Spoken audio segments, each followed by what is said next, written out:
to episode 11 of Qatsyr-Harvest. This is our review of the upcoming ingathering of God's covenant family.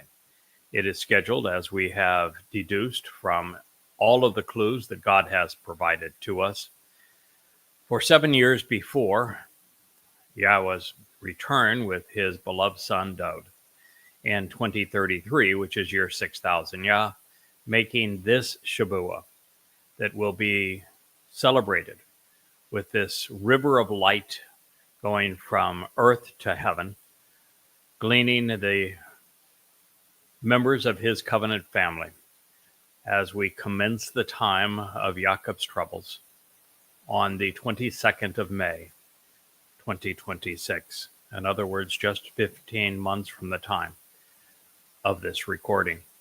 And we would love to have you join us. And the best way for that to occur is for you to listen and to learn what Yahweh your God has to say.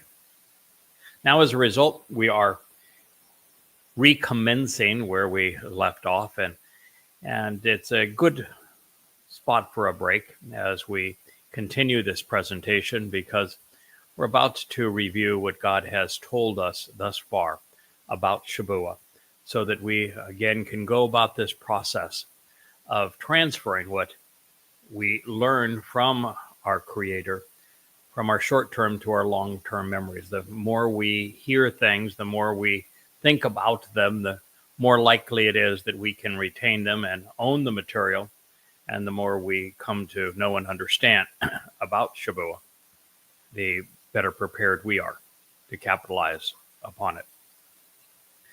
So the festival and the harvest, if you will, of sevens, of 7/7, is an appointment with God. It is to be observed and proclaimed forever. Throughout all time, no matter where we live, it is a prescription for living. It is etched in stone to cut us into God's eternal family. And since Yahweh had so much to say about the Mikra, the invitation to be called out and meet of Shabuah, I want to review his testimony, his instructions, this time less interrupted by my explanations and my commentary, so that you have a better understanding specifically of what God is offering.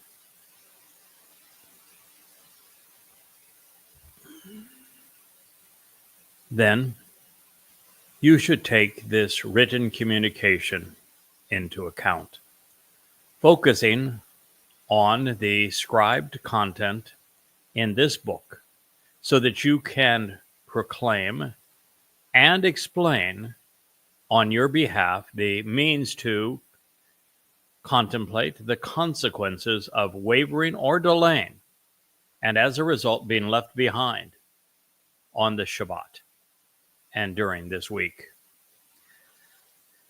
Well,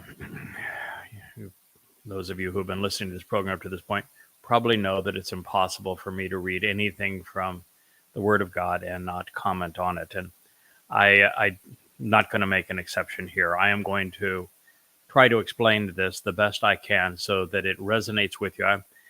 I am convinced that without the explanation, there are so few that will actually appreciate what God is offering, the nuances of his presentation, that much of it would be squandered. And I know this because this testimony has been available in the Torah, in the heart of the Torah, for 3,400 years.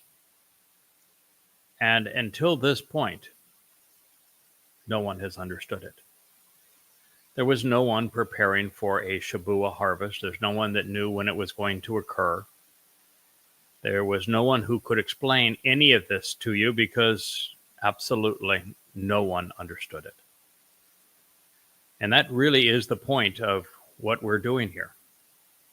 So rather than just read it, I am going to do my best to make it as relevant as possible for you. So we begin with the fact that back in the time of Moshe, there was only one way to be assured that a communication from God would be retained accurately throughout time, and that was to write it down.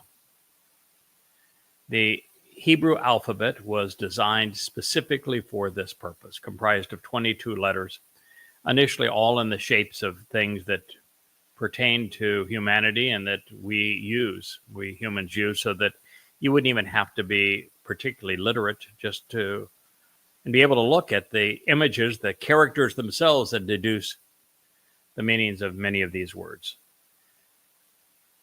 When I engaged with YAHOWAH 23 years ago, we began with a very brief discussion that led to 22 years of written communication. I was asked to write what I was learning down, and I did. There are now, I think, 36 books all total that I have composed over these years. Many of them are represented behind me. There are the full set, all available free at YAHOWAH.com. Some are conveniently presented to at goddamnreligion.org.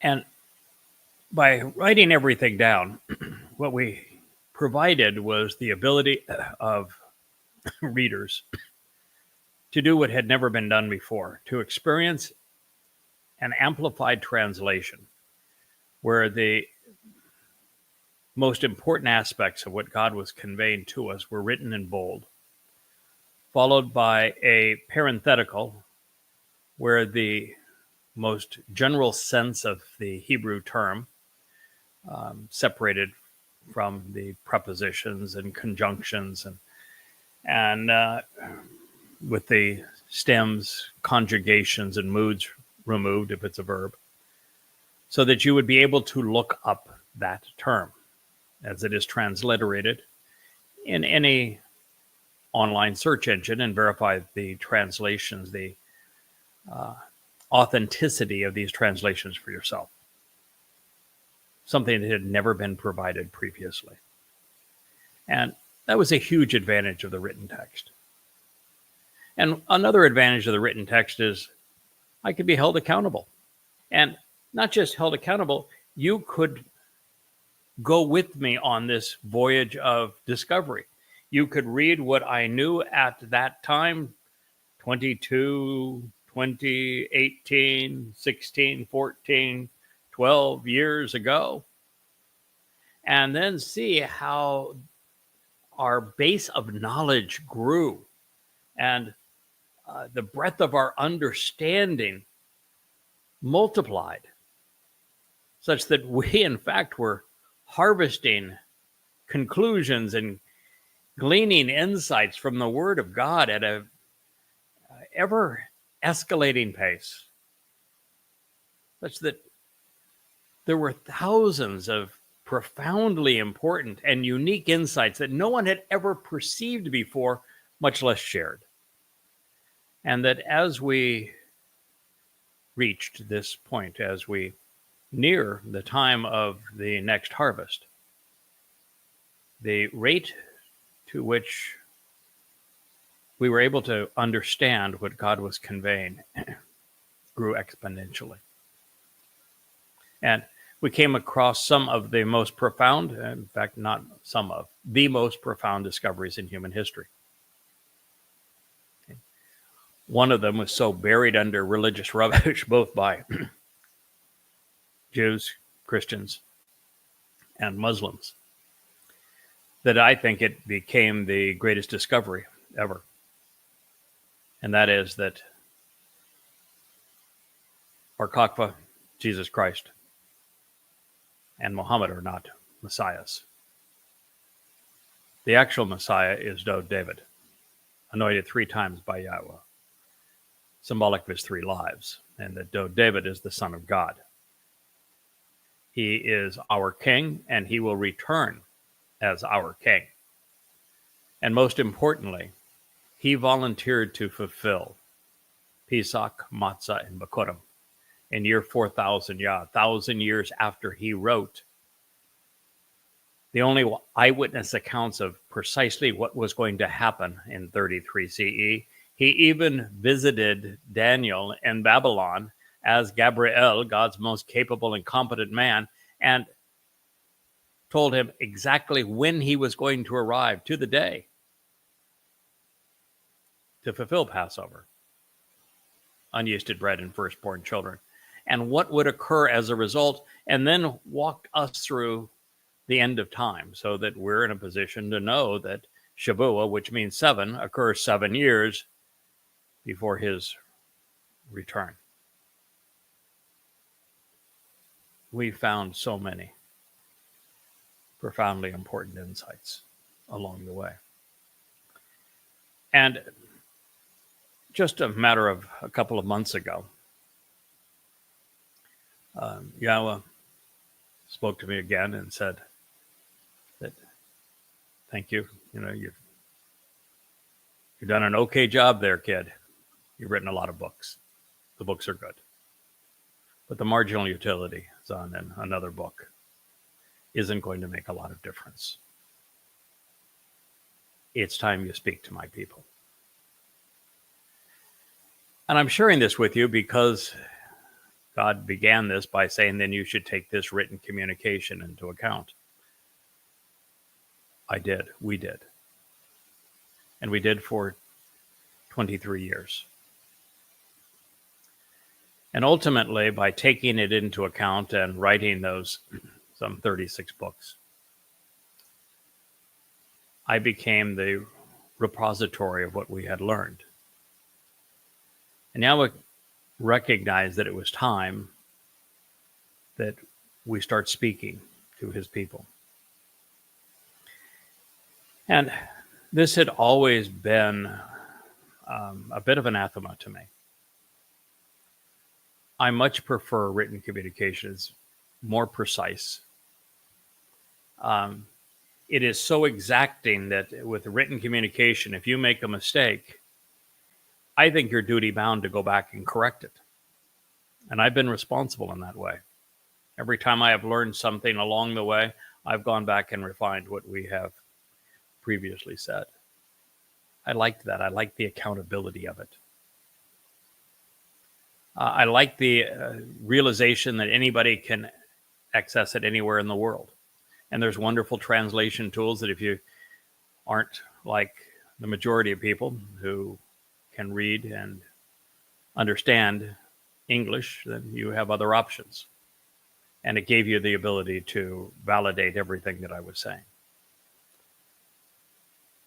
And I love words, and the written word is a exceedingly precise and it's a very intelligent medium. I think the greatest invention in human history is written language, far and away. It enables not only those of us who use it effectively to grow in our understanding, but also to pass it on to others.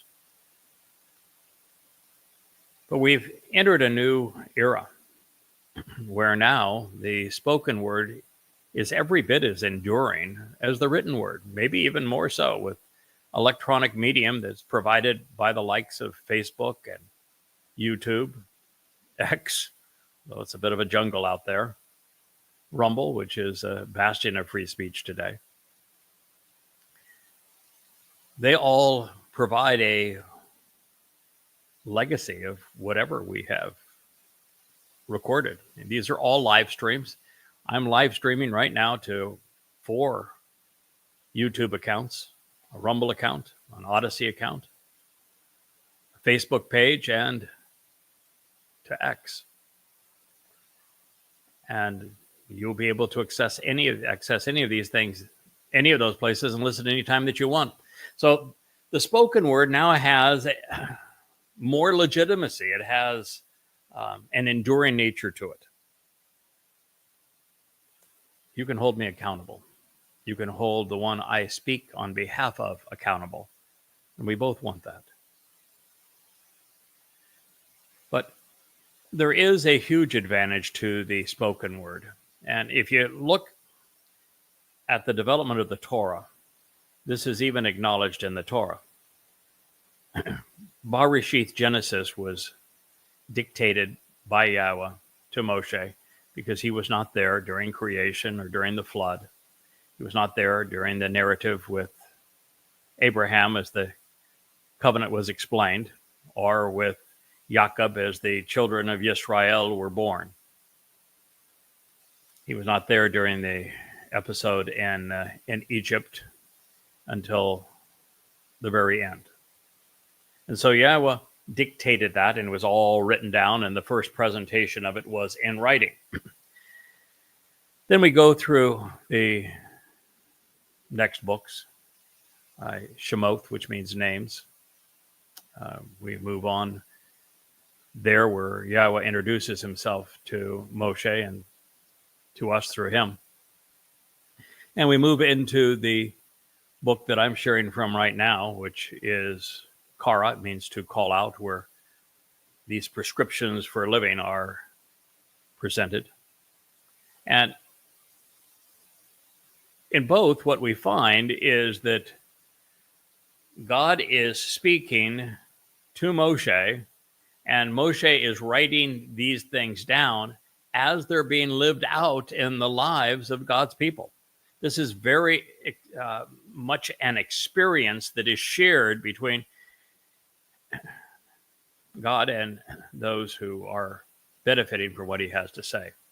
It was a time of expansive growth in their knowledge and understanding, very much like what Yahweh and I did. We began with a wholly written account as I was trying to explain the great threat of Islam against God's people per his request, and then the great cover-up and counterfeit of Christianity, which there are now 10 volumes explaining both of those journeys. And then into and throughout his Torah and prophets, as we lived this material together and grew together in our understanding. And then you have Numbers, Bamidbar. It is about bitter betrayal. Whether it's the adulterous woman, whether it's the meltdown of Miriam, where she said, we too speak for God. And God said, no, you don't. Whether it's the story of how the red heifer, the Adamah Parah, resolves the problems of the adulterous woman, whether it's the ultimate meltdown at Meribah, which is a horrible place for God's people, the story of the spies and their betrayal of trust. After this tremendous period of growth and insights and working and living together, we experienced a horrible internal rebellion. Significant numbers of even the closest contributors heretofore were lured away by a psychotic, clinically tested psychotic woman. And so I had the exact same experience as the order of the Torah is laid out. And then God says, we're going to do Devarim next. See, Devarim is entirely Moshe speaking to us as he was inspired by Yahweh. And Yahweh turned to spoken communication, knowing that that was by far the most effective way of reaching inside of his people, trying to get their attention, helping them understand, because with the spoken word, there's inflection. And it's not being written in some place, a distance where you can't really see the intensity, the pace, the dedication of the writer. But with the spoken word, particularly with these live video blogs, there's no place to hide. You can see me as I am. This is as real ever gets on the most important subject in the history of humankind. sponsored by Yahowah himself. That's why it is the Yahowah blog. And so we're following the order of the Torah, just as God prescribed it long ago. So then you should take this written communication into account, focusing on the scribed content of the book so that you can proclaim and explain. It's exactly the path that we have taken right up to the Shabat harvest. It's apparent that the children of Israel never took these words to heart, never processed them mentally, never understood them, never applied them. And therefore, the only reason for writing them down was for us today. Therefore, I look at it just a conversation like this in the Torah and realize it has to be prophetic because there was no reason for God to say it to people who weren't listening to him, who never acted upon these words and didn't even know what they said until this very moment. That means the Torah was written in large part such that I could reintroduce you today to your God Shem, Yahowah, to your God's Ben, Son, Dod, to the one who fulfilled Pesach, Matzah, and Bakodim, so that we could benefit from Shabuah. That is why we're here. God says, and it's on your behalf. And that you should use this as the means to contemplate the consequence of wavering or delaying, and as a result, being left behind. You would be hard-pressed to apply this to the Exodus, because of those to whom Yahweh revealed these words and Moshe wrote them down, only 2 of 600,000 would make it into the promised land, would complete the journey. 2.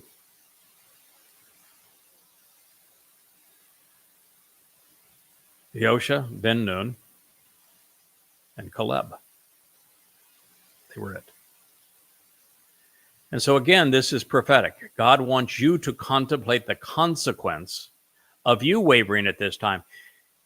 If you are a Yehud, a Israelite, you and your people before you have gone 3,400 years without acknowledging the name of Yahweh, and 3,000 years without acknowledging the sacrifice of your king, Dod.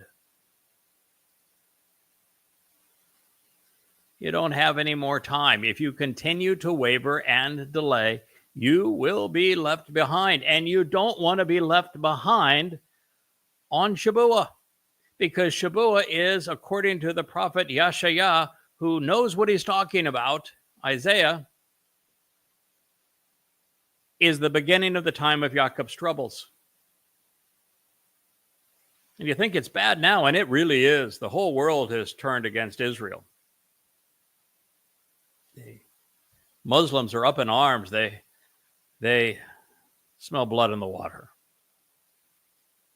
And Israel now is in favor of an insane plan to relocate 2 million malcontent Muslims who are murderous and who only want one thing, which is to annihilate Jews and eradicate Israel, and move them out of where they can be quarantined and into Egypt and Jordan, where they will be armed to the hilt, where they will metastasize, where there will now be 3 or 4 million jihadists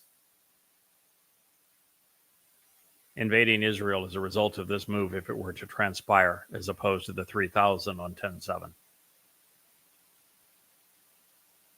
Suicide Israel. And to make this happen, wait and see. The condition for it to occur will be the two-state dissolution, whereby the heart of the land of Israel is given to these terrorist Muslims, which will start World War III, just as Neville Chamberlain's gift of Czechoslovakia started World War II. You don't want to be there when this happens. It's going to be very difficult to survive as a Jew. The prophet Yoel says it's going to be the most horrendous time in human history, unlike anything that has transpired before, and that would include the Holocaust. You don't want to miss this harvest, which we calculate to be the Shavuah. 7 years, because Shavuah means sevens, and Dotolo so, before his return in year 6000 Yah, which is on October 2nd, 2033. You don't want to be left behind. But even if you are, this legacy will remain online for you to read, to you to listen to, and you will have one more opportunity, that of Towrah, which you're going to have to do some head scratching to figure that one out, because based upon your rabbis, you have replaced Towrah, which means heralds, with Rosh Hashanah, the Babylonian New Year, becoming your high holy day. And you've been hoodwinked into believing that it's Yom Kippur rather than Yom Kippurim, and that it is a day of atonement and of self-sacrifice, of twirling chickens over your head, as opposed to the day of reconciliations. And you're clueless as to who your returning Messiah is. And so you've got a lot to catch up on and learn and unlearn if you're going to prevail after the Shavuot harvest. Fortunately, there will be a pair of witnesses in the last 3.5 years, Yada and Elia. Yada means to know. Elia, Yahweh is God.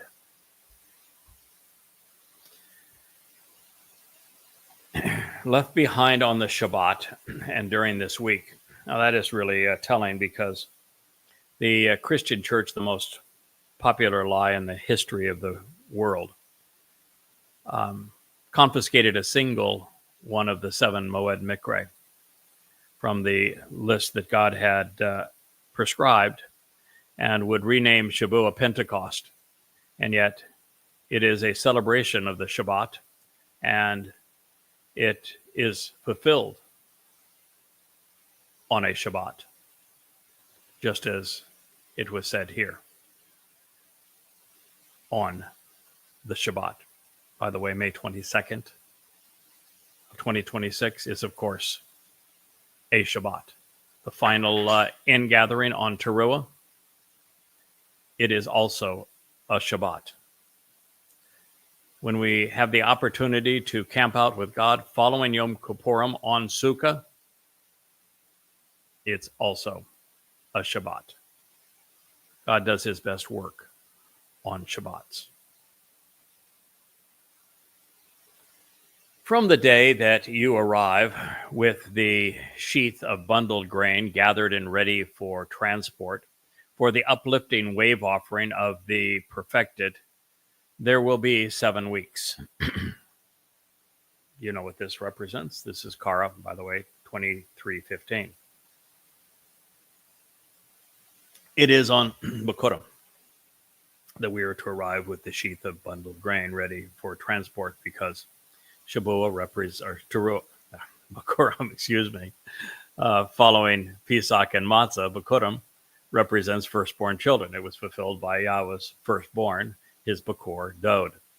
And it's to be symbolized by bringing a sheath of bundled grain gathered and ready for transport and offering it up in a wave offering to God, symbolizing that these are the firstborn children of the covenant. and that they have been perfected. And they have been perfected on matzah. Matzah is the day that Dod's nefesh soul carried the guilt of every covenant member into Sheol to deposit it there and never to be seen again. It is the day that Jews no longer celebrate, so they can't benefit from. That needs to change as well. In the rabbinic calendar, it's a 7-day celebration of Passover, of which matzah is just an ingredient.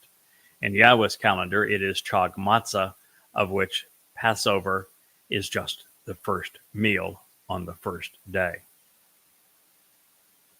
It's an amazing difference between the two.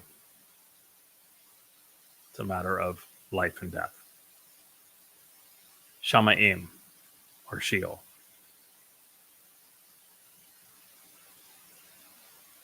And it says there will be 7 weeks. This means that it's 7 sevens, 49, plus 1 from matzah, or 7 sevens from Bikurim. 7 is important because it is the number of total Moed Mikre. It is important because there are 7 1,000-year eras from the beginning of the time that humankind was cast out of Gan Eden to the time we re-enter the garden on Sukkah and then experience 1,000 years camping out with Yahweh. 7. It represents 6, which is the number of man, created on the 6th day as a carbon-based life form with the atomic number of 6. Plus Yahweh, God, who is one, equals God's idea of the ideal result. 7. And of course, this harvest that we're speaking of is 7 sevens. God's explaining the name. And it occurs 7 years before his return. Meanwhile, into perpetuity and forevermore, the evidence is provided within the enduring testimony. That's a lot to deduce from a single word, ad, but ad and ed and edah are all directly related. Ad and ed are actually spelled the same way. Edah is just the feminization of the term. And it conveys all those things. Meanwhile, into perpetuity, forevermore, testimony, witness, enduring, restoring. If you were doing this translation instead of me, and you wanted to say, I don't like all of those things, I think that we can just pick one of them and that would be easier to read, then you could do your own translation. I don't like to shortchange God. If a word conveys all of those things, I think it's important that we know all of those things. So meanwhile, into perpetuity and forevermore, the evidence is provided within the enduring testimony and restoring witness. To consider the ramifications of hesitating, equivocating, or vacillating during the week and unto the 7 Shabbat. Now, this is actually a very insightful phrase because the week is actually Chag Matzah. And if you were to celebrate Pesach and not follow through with the rest of the week and observe as it was intended and benefit from matzah, then you would be in a horrible place because that's the worst possible outcome. Under those circumstances, your soul would become immortal, and yet it would be stained with religious and political guilt that's not resolved on matzah because you don't celebrate it. And so rather than becoming firstborn children, you would be dispatched forever into Sheol. That's not a very good outcome. So it's really important to stay through the process. The other relates to the rebellion that I mentioned. That to be part of God's family, you can't get part of the way there. You can't even have done a wonderful job up to a point and then decide to rebel and go a different direction. You either see it through or you're not deemed as loyal, and God does not do well with disloyal people. So you need to see it through. No equivocating, no vacillating. The path is straightforward. God is straightforward. He's dependable. He's reliable. He tells you what we ought to do, and it is our responsibility, if we want to be with him, to do it. And of course, the 7 weeks speaks of what we're doing. And we're supposed to do this until the 7th Shabat. Again, pretty hard for this to be the day that commemorates the birth of a Christian church, which gathers on a Sunday, if it is a celebration of the Shabat. But why would you let a detail get in the way of a religion? You can explain the written accounting of 50 days, 7 sevens plus 1. Now, we know precisely that during the week applied to Pesach, Matzah, and Bakurim, because it is just the 49 days from the wave offering of Bakurim, and now he has said this is 50 days, and by saying so, the only rational deduction from these juxtaposed statements is that the week that we ought not vacillate, equivocate, or hesitate on is the week of Chag Matzah, validating my interpretation of these words to you, which is why I'm sharing these insights with you as opposed to simply reading the text. So you can explain the written accounting of 50 days. So therefore, with the renewing and restoring gift of the sacrificial offering, you can approach and present yourself to Yahowah.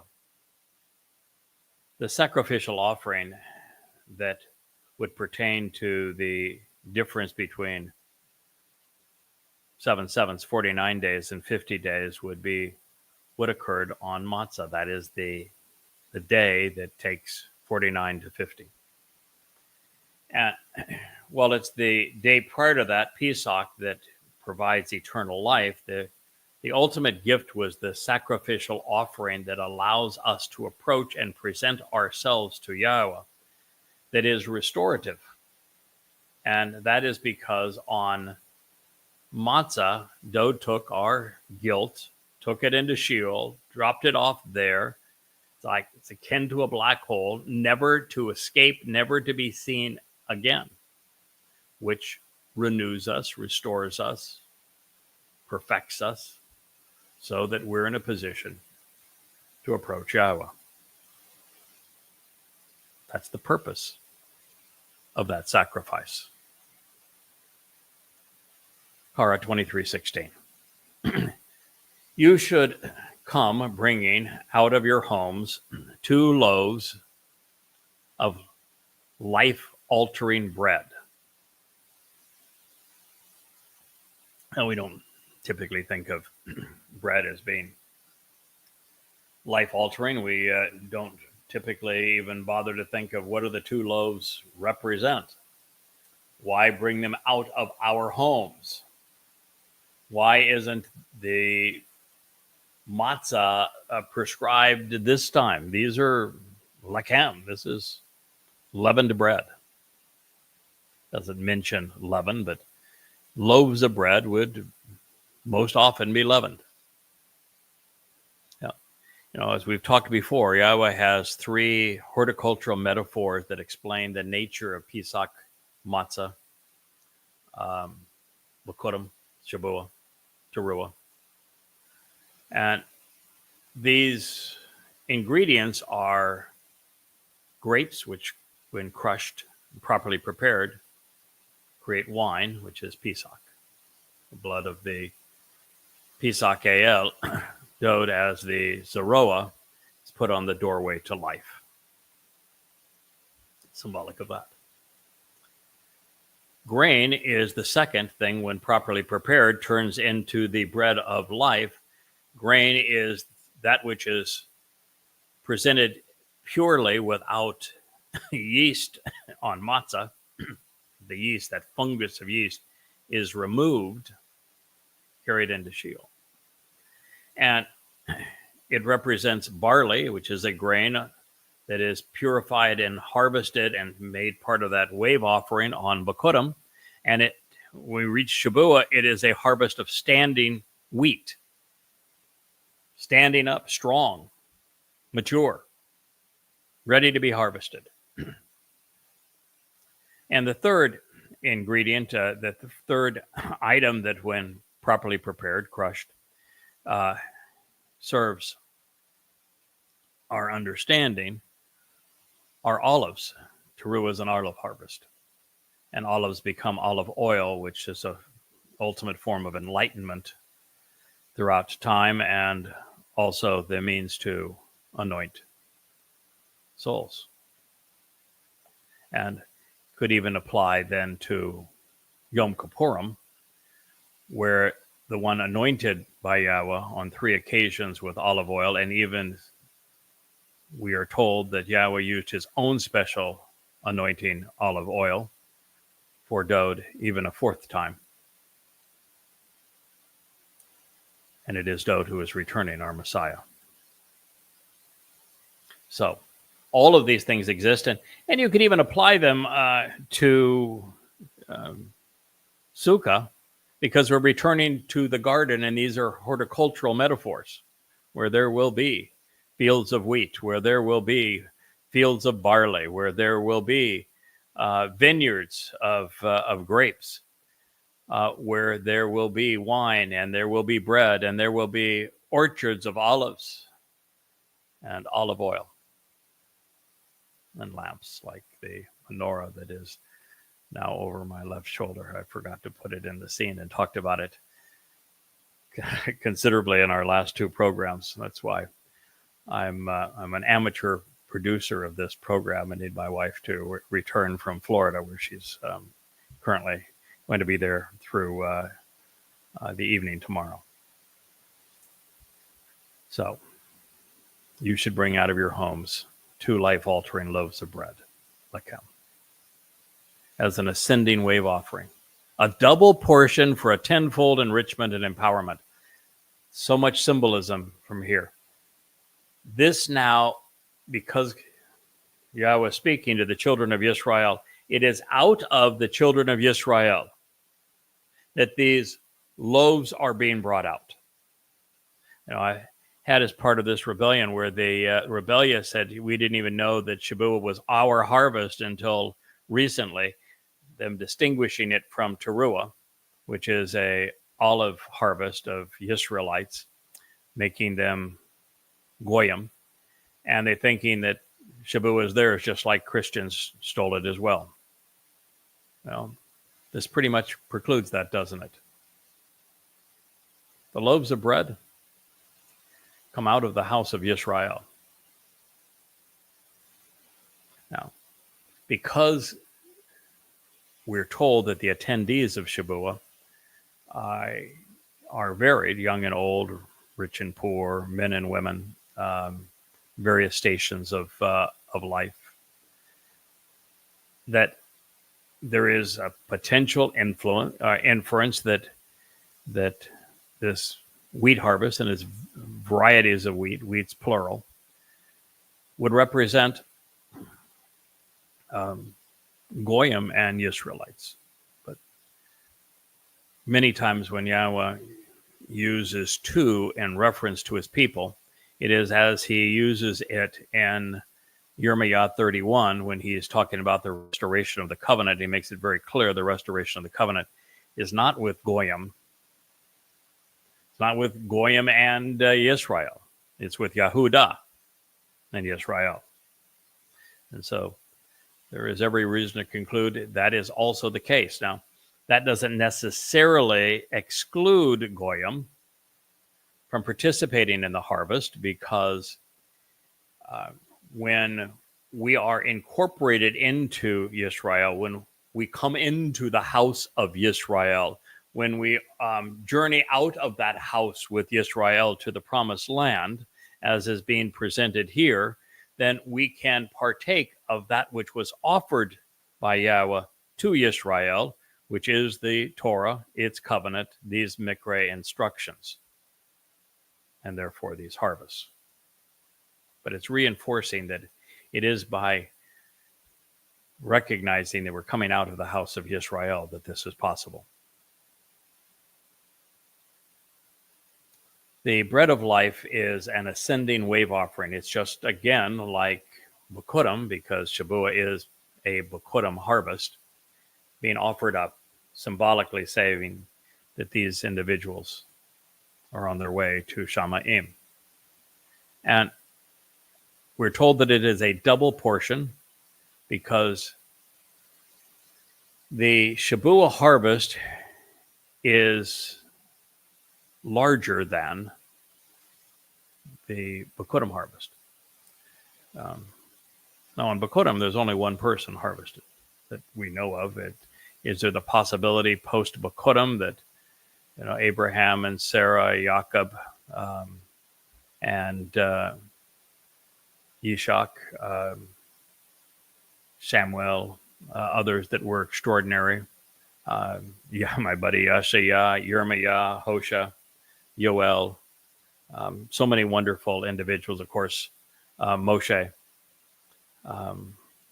could have been gathered in, or they could have gone directly to Shamayim previously. We don't need to know. We aren't told explicitly, but we know that Bikurim was fulfilled by a single individual, David, the son of the Father. So a double portion could mean that Shabuah is fulfilled by two individuals. Since it is a Bikurim harvest, it would be David and the final Zeroah, Yada, who is working with Dod.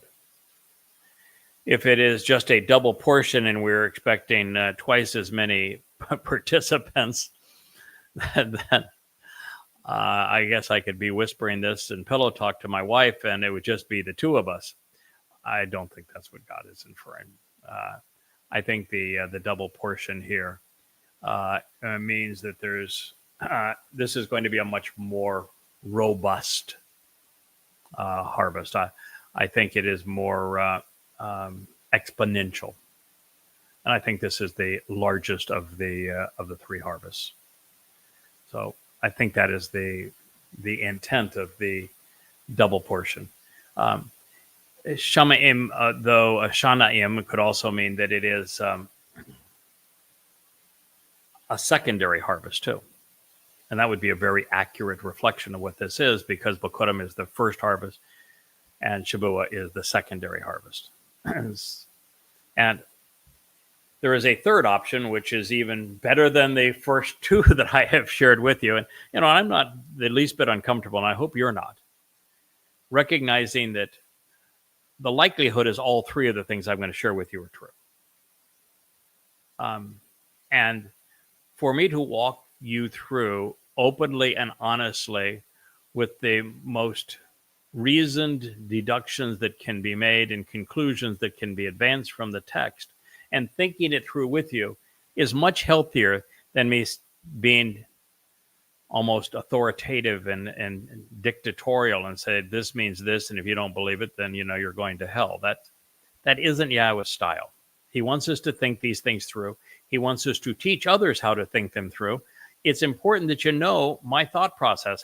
I've shared with you how I came to the dates, for example, of Shabuah, and I want you to know how I can go about interpreting this so that you can consider the implications. That third implication of a double portion is explained by Ishiron. You see, Ishiron, which is a tenfold enrichment and empowerment, also occurs at Bikurim. Yahweh's firstborn children at Bikurim, as a result of Pesach and Matzah, receive a tenfold enrichment and empowerment, so that we are enabled, we are enlightened, we are emancipated, we are more like God. We're far more capable as a result of benefiting from these things. And then comes Shabuah, because the process is to take us from this mortal physical world of chaos and decay to a energized and perfect environment, dimensions beyond where we currently are. We really have to be enriched and empowered all over again. And so this is the second time to receive a tenfold enrichment and empowerment. That's the most likely. Although I think many of the things that I've shared with you are valid.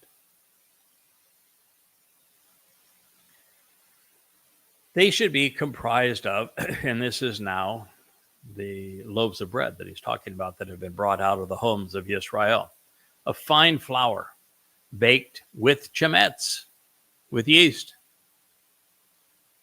for firstborn children, Bakurim, to approach Yahweh. Now, if you are a beneficiary of matzah, then all of the yeast has been removed from your soul. And this then is symbolic of the fact that what we're offering up to God is those who may still be yeasted for a while, but ultimately, because they know that they're a beneficiary of Bakurim, will have that yeast removed. But it is this acknowledgement that during Shabuah, we are asked to convey this message to everyone. So the overwhelming preponderance of those listening to me now are still yeasted, and I am offering you up to God. And it is by you then recognizing the benefit of what occurred on matzah that your fungus of religious and political guilt is removed. So this is all done to approach Yahweh. And you hear Yahweh's name over and over again. Yahweh's name is very easily pronounced. He told us it was based on Haya, the verb I am, I was, I will be. Haya explains how to pronounce 3 of the 4 letters in Yahweh's name, the Yod and the Hes. No mystery. Yah-Wah in terms of those letters. So all that remains is how to pronounce the Wah, which I am offering the O sound because it's a vowel. And that shouldn't be difficult because the book that we're reading from, the book that introduced us to Yahweh's name, the book that told us how to pronounce Yahweh's name, the book that told us that Yahweh was God's one and only name, is written with a Wah in the middle of it. The Wah is what creates the O sound in Torah. Nobody disputes that the Wah in Torah is pronounced as an O. And it even has the Ah at the end of it. So Yahweh is the obvious answer. Should you say, well, that's just one word. Well, how about the single most repeated word in the Hebrew language over the last 3,000 years, shalom? Where do you think the O sound comes from in shalom? Yes, the Wah. You should come as close as possible, taking responsibility above and beyond the loaves of bread. Speaking against to the children of Israel, asking them to come close. They have all of scattered and gone away. The mission now is for you to approach God. Come as close as possible. Take responsibility above and beyond these loaves of bread, attacking the problem by dining with 7, conveying the promise of being perfected, becoming unblemished and innocent as children by way of the lambs. Each year is the means to renewal. And one bull. One bull, representing that which is frustrating and divisive, broken, ineffectual, but also productive and fruitful. It is an Adamah Parah, which is a man of the earth who is productive and fruitful. that will perform this same function for Yisrael on Towrah in 2033. And it's the single bull that makes a tremendous difference here as well, because he is the one Yahweh has chosen to kick some sense into his wayward children and to stamp out all of the demonic nonsense that is swirling among them. Representing that which is frustrating and divisive, broken, ineffectual, fruitful, and productive. A male in the morning to encourage being perceptive and discerning, considering the available information to respond appropriately. And two transformative rams, representing the upright pillar in the doorway, even the leader of the flock. Though David served as the Pesach El. El is the term here. He not only provides the doorway to life, he is the leader of the flock. And it's his blood that was smeared on the upright pillar, forming the doorway to God's home. They will exist as a means to become acceptable and to ascend to Yahweh. Their gift is offered freely to you and is poured out by them by the feminine manifestation of the fiery light, Isha.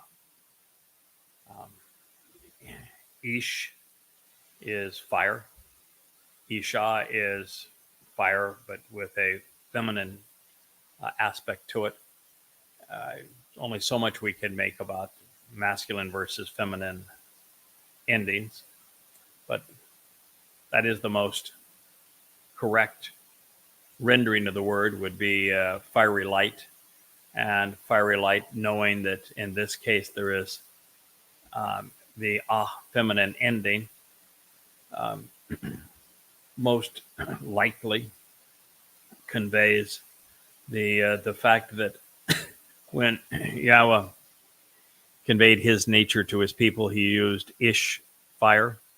That's Yahweh's a spiritual being. The closest thing that we know that's equivalent to spiritual energy is fire, because you see, fire transforms that which is decaying and physical into that which is illuminating and energy-based light, just as we on Shabuah are enriched and empowered a second time, done so also exponentially. This is the concept of what the light provides. And we become a uniquely welcoming and pleasing spirit of acceptance, reconciling the relationship to approach Yahweh. Fire also purges guilt, so that any fungus that was remaining in those loaves of bread is incinerated at this time. This is very much like what Yahweh is going to do with his people when he, this final remnant of his people on Towrah, who didn't make the Towrah harvest, the end gathering, the previous night, so that they're pleasing and acceptable, so that they can welcome Yahweh back into their presence. They must too be purged by both water and light, which is the entire purpose of the sacrifice of the Adam of Perah.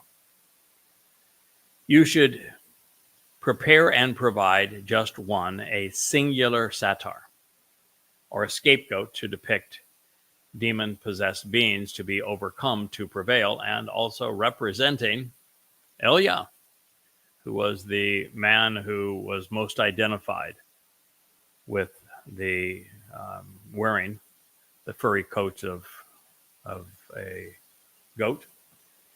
And it is Yahweh who is the most outspoken critic of Israel's propensity to be religious and political. And that is why he's coming back, as no one spoke more powerfully against the religions and politics of Israel than did Eliah.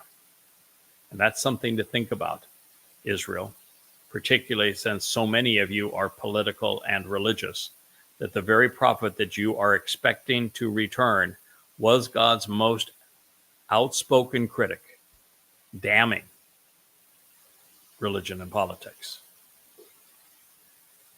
There's only one reason he would ask him to come back at this time.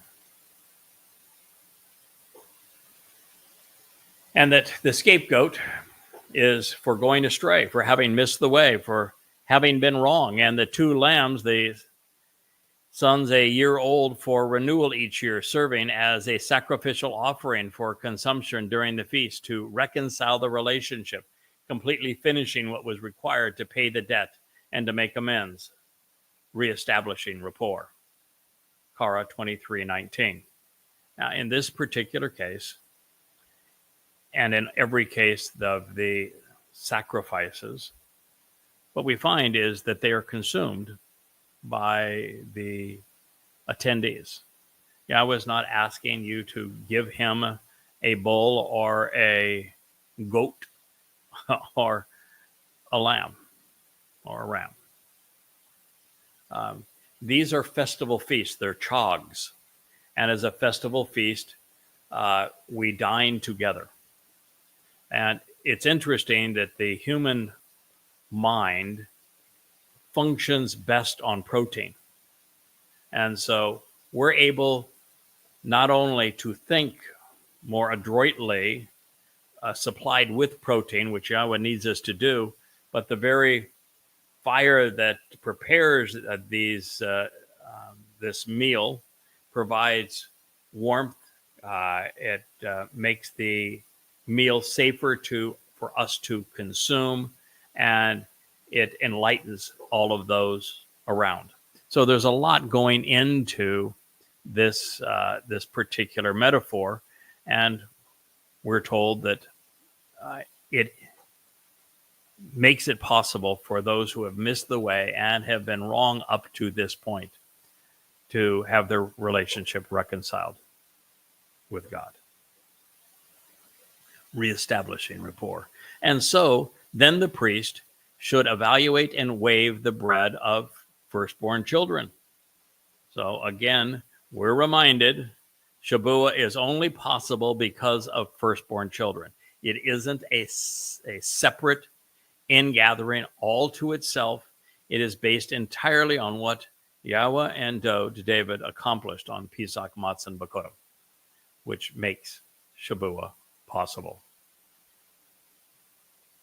So then the priest should elevate the wave offering of bread of firstborn children along with them as an uplifting wave offering before the presence of Yahweh. Along with the two lambs, they will be set apart and purifying to approach Yahweh in conjunction with the Cohen. Now, there isn't anybody within Israel today that would know if they are a descendant of the Lowy and therefore Cohen or not. And I'm not sure it even matters in the short term, because when Dod, who's the one who really matters, brought the Ark of the Covenant back into Jerusalem, he chose men who were from Edom, Obed-Edom, to perform as Yahweh had instructed regarding the Ark of the Covenant. And so it is wholly appropriate for Yahweh and Dod to have selected the man Yashayah identifies as the man from Edom to serve in this role for you at this time. He's going to officiate the Shabuah harvest. And you should announce an invitation to meet along with a welcoming opportunity to announce what you read in association with this essential day. So Shabuah is essential. We spent an entire program on what that means. And we considered all of the elements that would help us better appreciate the true nature of essential. And so it is essential for many reasons. And one is to make certain that upon the homecoming and family reunion, where Yahweh endowed return on Yom Kippurim, that there is a welcoming audience there. And so, however many more join as a result of the ingathering of Towrah, or the sacrifice of the Adam of Parah, and are there as a mortal remnant, all to the good.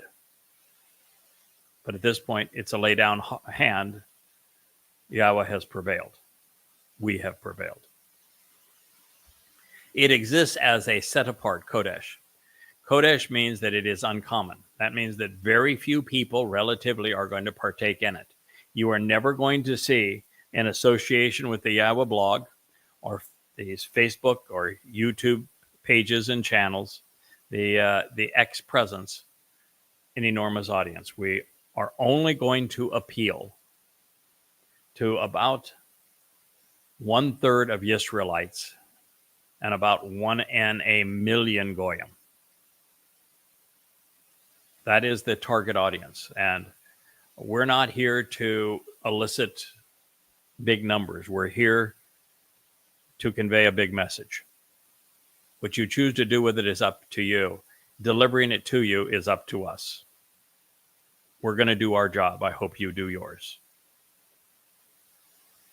So set apart means that it is unique, it is uncommon, it cannot therefore be religious or political, because those things are very common. They are the most common things amongst men and women. So it exists as set apart, special, not ordinary. And it is a mikra. Therefore, it is one of the 7 mikra, invitations to be called out and meet with God, to proclaim the word, to read and recite, for you to approach. You should not endeavor to perform or accomplish any of the work, service, or duties of the Malaka, the spiritual counselor, and the heavenly messenger. Malaka is how we ended the last program. I said some things that were perhaps controversial for some of you. I have since found that everyone who is part of the covenant family and listening to these shows understood exactly what Yahweh was saying through this process.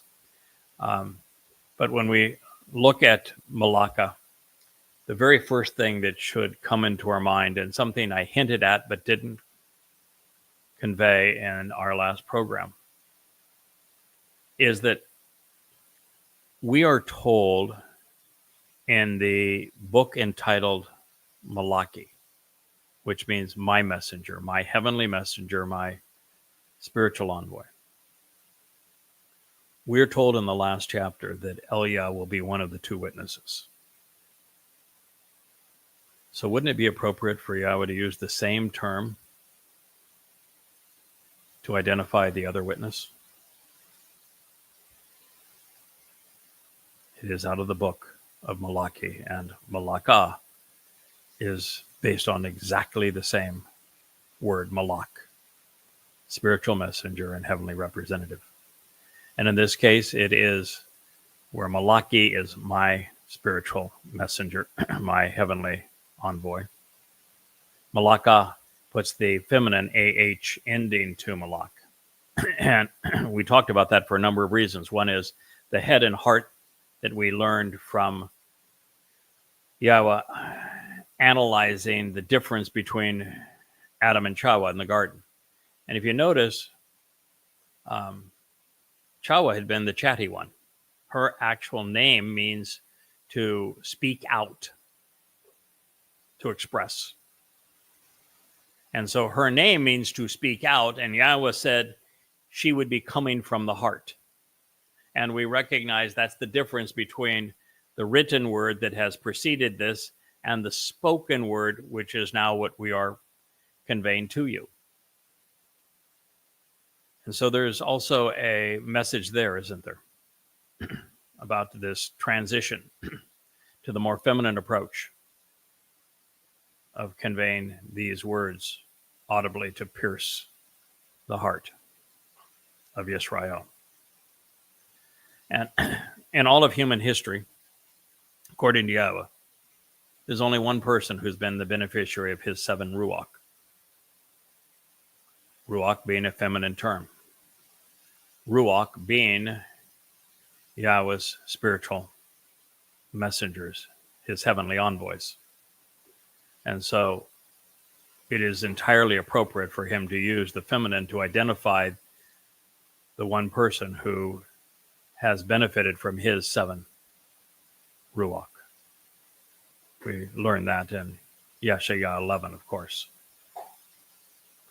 This is an eternal prescription for living. Means what I've just shared with you is everlasting, and it is a prescription if you want to live. It is a clearly communicated and inscribed decree to be cut into the relationship and to live life to its fullest, chukah. In all of your dwelling places and homes for all time, throughout your generations forevermore, including going on and being part of the Sukkah celebration where we get to camp out with God here on earth in Eden-like conditions for 1,000 years. That's a lot to absorb, isn't it? It's a lot to process. Almost all of it contrary to what the religious have been told, what people have come to believe. Radically different than the interpretations of this text that I don't think ever actually been interpreted. They've been available to read, but no one has understood them heretofore. This is the Shavuot harvest. This is how we prepare ourselves for it. This is what God is offering and through whom he is making it possible. And this is his proclamation of its influence on us forevermore. I think this is a good place for us to conclude this, the 11th episode of Harvest. We will commence from where we left off in episode 12, which I suspect will be tomorrow.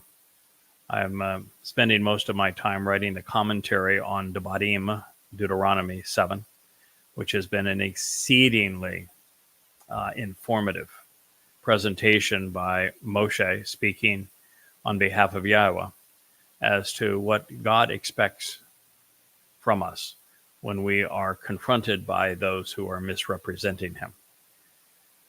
And I will share those insights with you as I complete them over the next few days.